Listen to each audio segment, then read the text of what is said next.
Après le déluge, les descendants de Noé se multiplièrent et remplirent la terre. Sem, Cham et Japheth eurent des fils, qui eurent des fils, qui eurent des fils à leur tour. Les familles devinrent des clans, les clans devinrent des peuples. Et tous ces peuples parlaient la même langue. Un seul langage, les mêmes mots, la même façon de penser et de se comprendre. D'un bout à l'autre de la terre, les hommes pouvaient se parler sans barrière. Les hommes partirent de l'Orient et trouvèrent une plaine dans le pays de Shinéar. Ils s'y installèrent et se dirent les uns aux autres : « Allons, faisons des briques et cuisons-les au feu. » La brique leur servit de pierre et le bitume leur servit de ciment. Ils avaient découvert une technique nouvelle, une invention qui leur permettait de construire plus haut, plus grand, plus solide que jamais. Et cette découverte leur monta à la tête. Ils dirent : « Allons, bâtissons-nous une ville et une tour dont le sommet touche le ciel.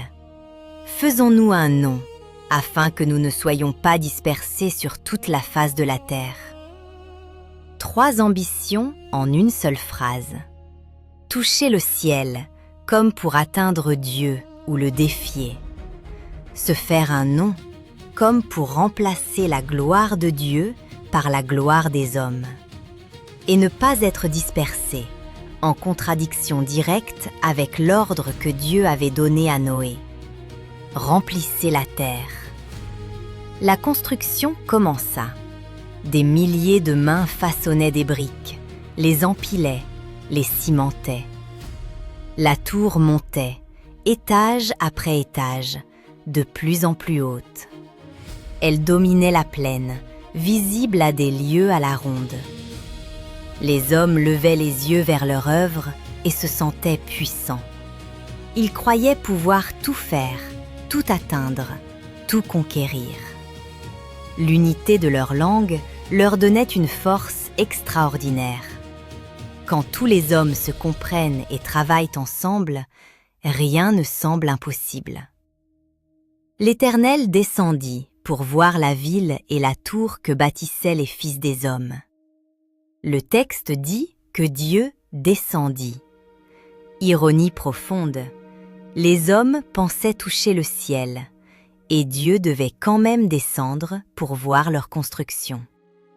Ce qui leur semblait immense était minuscule vu d'en haut. Leur orgueil était gigantesque, mais leur tour restait une œuvre de poussière. Dieu dit : « Voici, ils forment un seul peuple et ont tous une même langue, et c'est là ce qu'ils ont entrepris. Maintenant, rien ne les empêcherait de faire tout ce qu'ils auraient projeté. Allons, descendons et confondons leur langage, afin qu'ils n'entendent plus la langue les uns des autres. » En un instant, tout changea. L'homme qui demandait une brique recevait du mortier. Celui qui appelait à l'aide n'était plus compris. Les ordres devenaient du charabia, les conversations des malentendus. La confusion s'installa sur le chantier comme un brouillard épais. Les ouvriers se regardaient, frustrés, perdus. Les chefs criaient et personne ne comprenait. Le travail s'arrêta. Comment bâtir quand on ne peut plus se parler ? Les groupes se formèrent naturellement. Ceux qui parlaient la même langue se rassemblèrent, s'éloignèrent des autres, cherchèrent leur propre chemin. Des familles linguistiques naquirent, des communautés se séparèrent. La ville fut abandonnée, la tour resta inachevée, monument d'orgueil figé dans le silence. On appela cette ville Babel, car c'est là que l'Éternel confondit le langage de toute la terre, et c'est de là qu'il les dispersa sur toute la surface de la terre.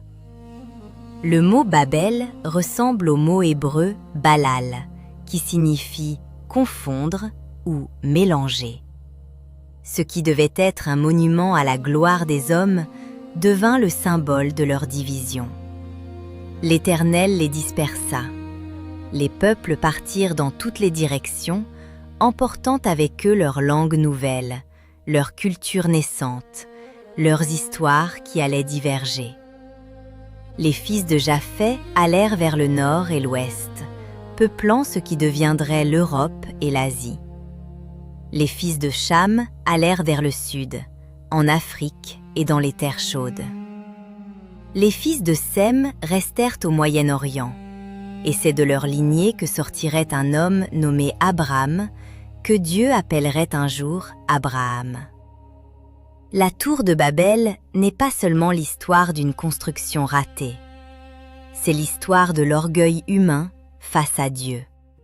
À chaque génération, les hommes sont tentés de se faire un nom, de construire leur propre tour, de remplacer Dieu par leur propre puissance.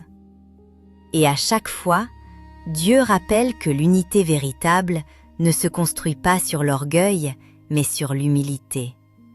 Pas sur la force, mais sur l'amour. La dispersion de Babel sera un jour inversée. Le jour de la Pentecôte, des siècles plus tard à Jérusalem, l'Esprit de Dieu descendra sur les disciples, et ils parleront dans toutes les langues du monde. Ce que Babel avait séparé, l'Esprit le réunira. Les langues ne seront plus un mur, mais un pont. Et les peuples dispersés entendront à nouveau un même message dans leur propre langue. Mais avant cela, dans cette plaine de Shinéar, au milieu des briques abandonnées et de la tour inachevée, l'histoire continuait. Les peuples se séparaient, les langues se multipliaient, et Dieu préparait en silence le chapitre suivant. L'appel d'un homme, un seul homme, qui quitterait tout pour suivre une voie et une promesse. Cet homme s'appelait Abram.